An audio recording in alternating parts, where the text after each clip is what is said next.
भूर्भुवः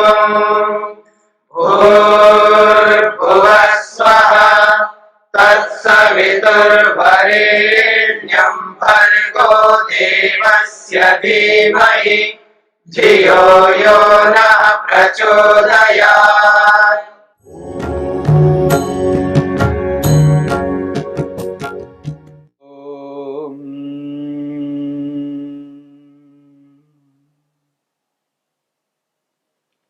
समाधिपाद के 45वें सूत्र को लेकर के हम विचार कर रहे हैं। सूक्ष्म विषयत्वं च अलिंग पर्यवसानम। सूक्ष्म विषयत्वम, सूक्ष्म विषयत्वं च अलिंग पर्यवसानम। महर्षि पतंजलि ने सूक्ष्मता को लेकर के यहां पर स्पष्ट किया है। वस्तु, पदार्थ, कोई भी वस्तु, पदार्थ, उस पदार्थ को लेकर के बात कही जा रही है सूक्ष्म विषयत्वम। ये जो सूक्ष्मता है, किसकी सूक्ष्मता? पदार्थ की सूक्ष्मता, वस्तु की सूक्ष्मता। अलिंग पर्यवसानम, अलिंग तक उसकी सूक्ष्मता होती है। अब ये अलिंग क्या है, इसकी चर्चा हम करेंगे। महर्षि वेदव्यास ने इस सूत्र की व्याख्या करते हुए लिंग क्या है, अलिंग क्या है, इन सब बातों को समझाया है। हमने इस सूक्ष्मता को लेकर के पिछले प्रसंग में विचार किया। जिसे सूक्ष्म कहते हैं, उस सूक्ष्मता की जो स्थितियां हैं वो दो प्रकार की स्थितियां हैं। यहां पर इस प्रसंग में सूक्ष्मता को दो प्रकार से समझ सकते हैं। एक वो सूक्ष्मता है जो स्थान की दृष्टि से होती है, एक वो सूक्ष्मता है जो स्थान, जगह की दृष्टि से सूक्ष्मता होती है। दूसरी जो सूक्ष्मता है वो है ज्ञान की दृष्टि से, विवेक की दृष्टि से, जानकारी की दृष्टि से सूक्ष्मता होती है। और आपके सामने आ चुका है सूक्ष्म किसे कहते हैं। सूचयति पैशून्यम करोति इति सूक्ष्मम अत्यल्पम वा। अल्प को, थोड़े को, न्यूनता को सूक्ष्म कहते हैं। और यह सूक्ष्मता, यह जो सूक्ष्म है, यह स्थान की दृष्टि से और ज्ञान, नॉलेज की दृष्टि से, दोनों दृष्टियों से है। स्थान की दृष्टि से सूक्ष्मता को लेकर के हमने विचार किया।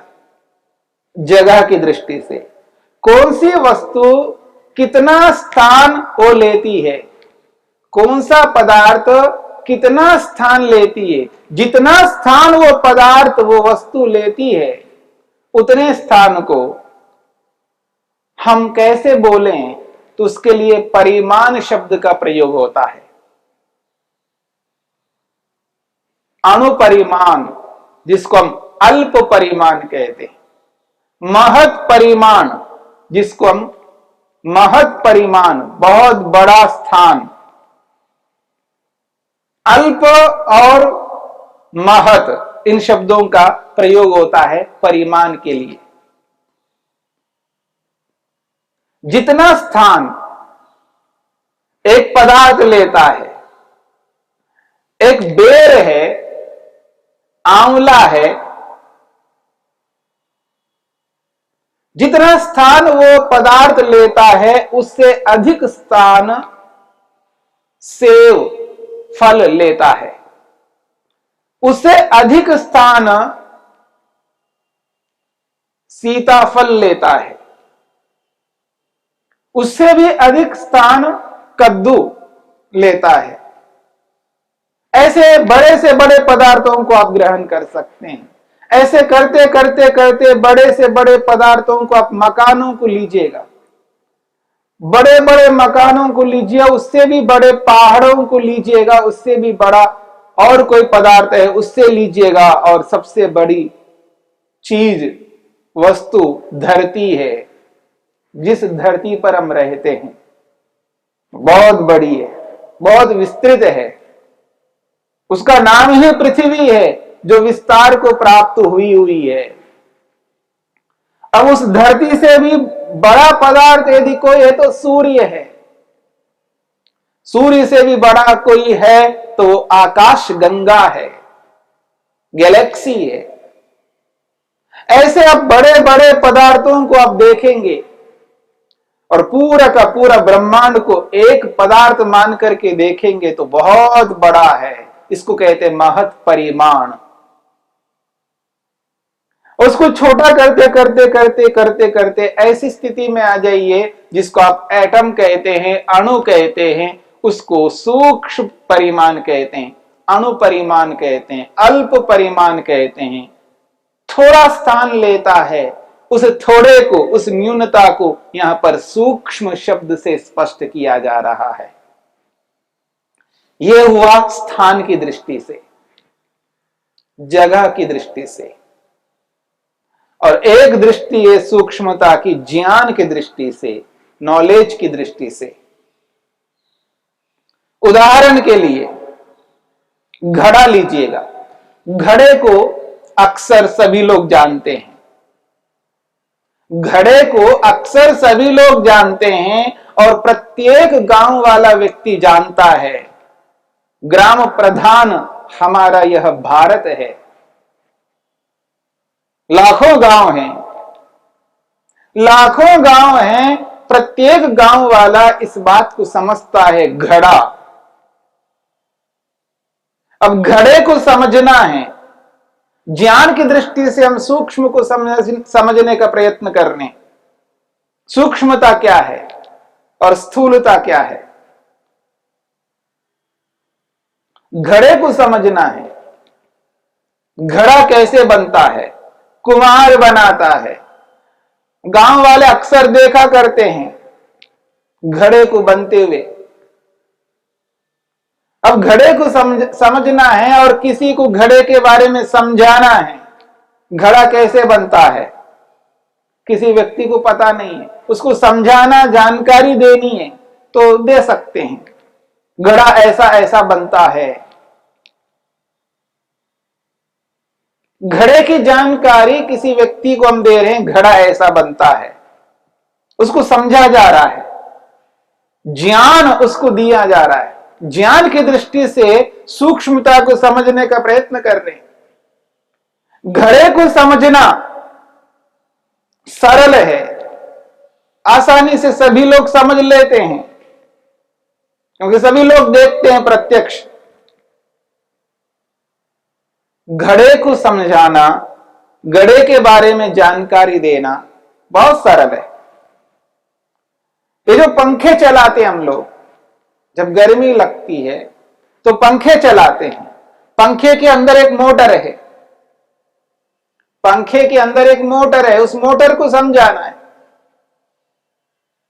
घड़े को समझाने की अपेक्षा, मेरी बात को पकड़ने का प्रयत्न करना, घड़े को समझाने की अपेक्षा पंखे में जो रहने वाला मोटर है उसको समझाना कैसा है, थोड़ा कठिन पड़ेगा।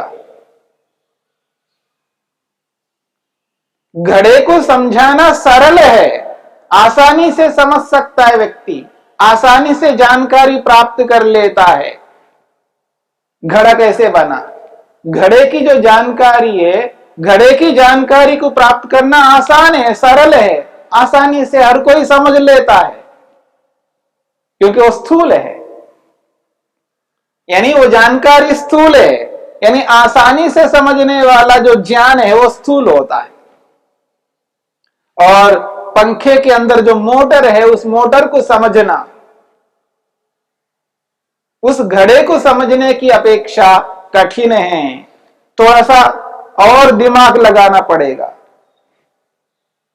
और थोड़ा सा मन पर जोर देना पड़ेगा, बुद्धि पर जोर देना पड़ेगा।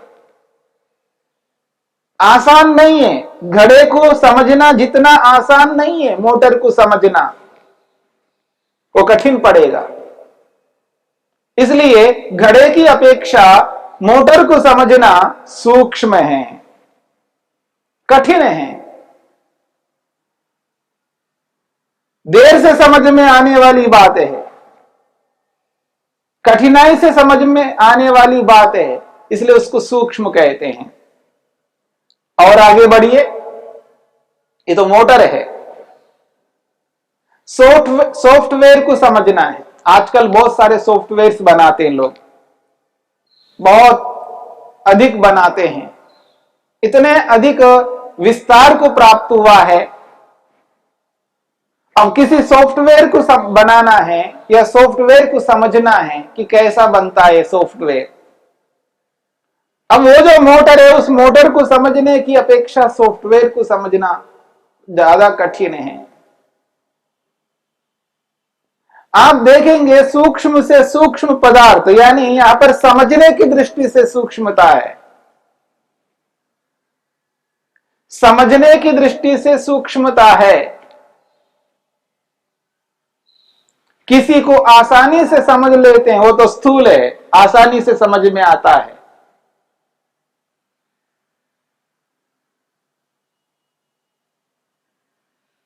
उदाहरण के लिए ट्रांजिस्टर है, ट्रांजिस्टर को समझना है, उस मोटर को समझने की अपेक्षा वो ट्रांजिस्टर को समझना थोड़ा कठिन है। बहुत आजकल बहुत छोटे छोटे होते हैं, पहले बड़े बड़े ट्रांजिस्टर होते थे, अब तो बहुत सूक्ष्म करते करते बहुत सूक्ष्म कर दिया उसको, उनको समझना और कठिन हो जाएगा। तो किसी पदार्थ को ज्ञान की दृष्टि से जब हमको समझना होता है, आसानी से सरलता से कोई वस्तु समझ में आ जाती है, वो तो स्थूल है, उसको स्थूल कहा जाता है। और जो आसानी से समझ में नहीं आता, उसके लिए अधिक मेहनत पुरुषार्थ करना पड़ता है। जिसको समझने के लिए बहुत अधिक मेहनत पुरुषार्थ करना पड़ता है, उसको सूक्ष्म कहते हैं, उसको सूक्ष्म कहा जाता है। और जो वस्तु, जो पदार्थ और कठिनाई से समझ में आने वाला है, देर से समझ में आने वाला है, अत्यधिक मेहनत पुरुषार्थ से समझ में आने वाला है, वो बहुत अधिक सूक्ष्म उसको कहा जाता है। वहां यहां स्थान की दृष्टि से बात नहीं चल रही है, यहां समझने की दृष्टि से बात चल रही है। एटम को समझना है, एटम को समझना है, आसानी से समझ में नहीं आएगा।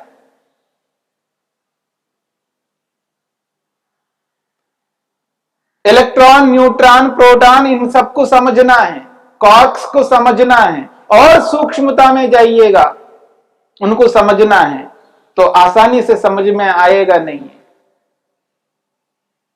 उसको बहुत समय चाहिए, बहुत समय चाहिए, बहुत मेहनत पुरुषार्थ चाहिए।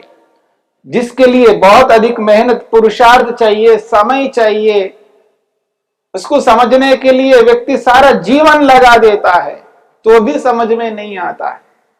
कितने साइंटिस्ट हैं, कितने वैज्ञानिक हैं, किसी पदार्थ को समझने के लिए सारा जीवन लगा रहे हैं, तो भी समझ में नहीं आ पाता है।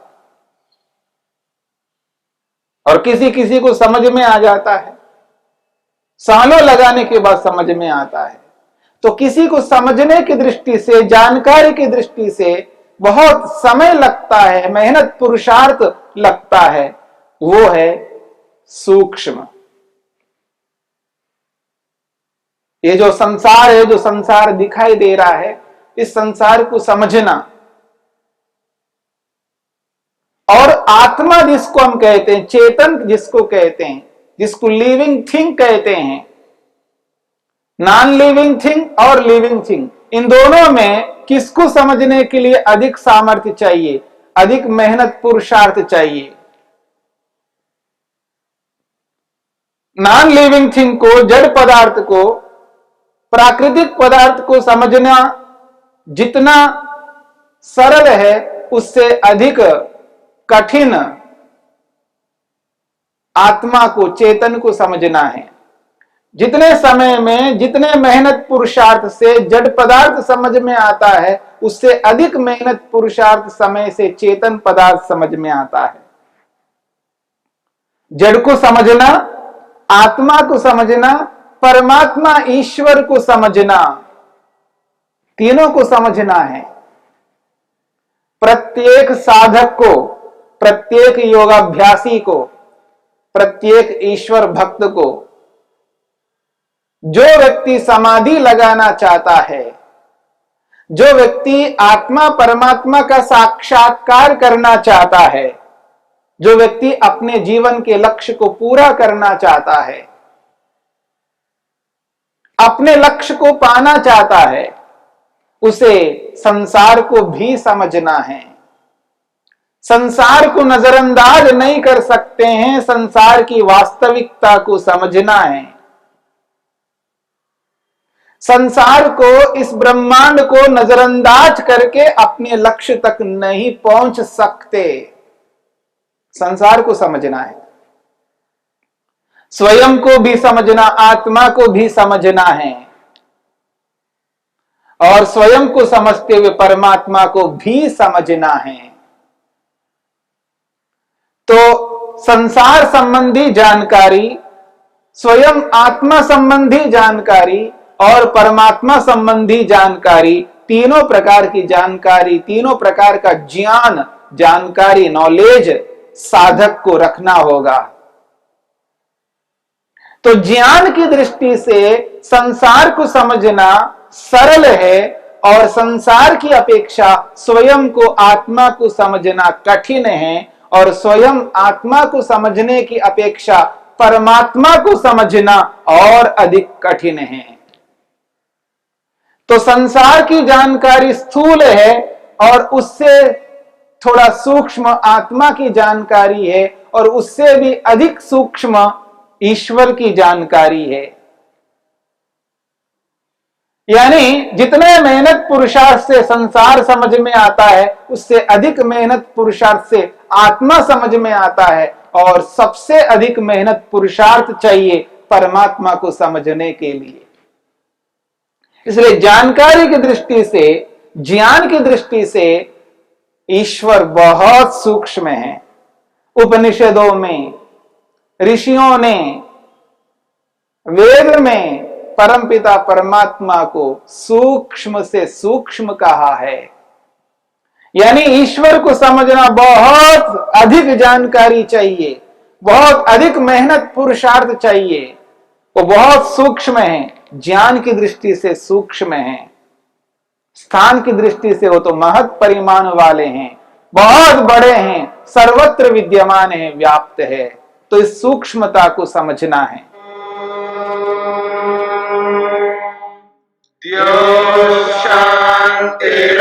शांतिरंतरिक्षं शांति पृथिवी शांतिरापः शांतिरोषधयः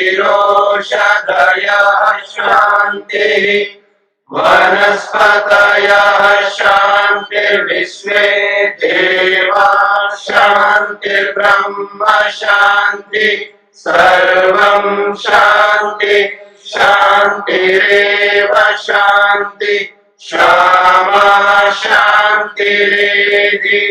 ओम शांति शांति शांति।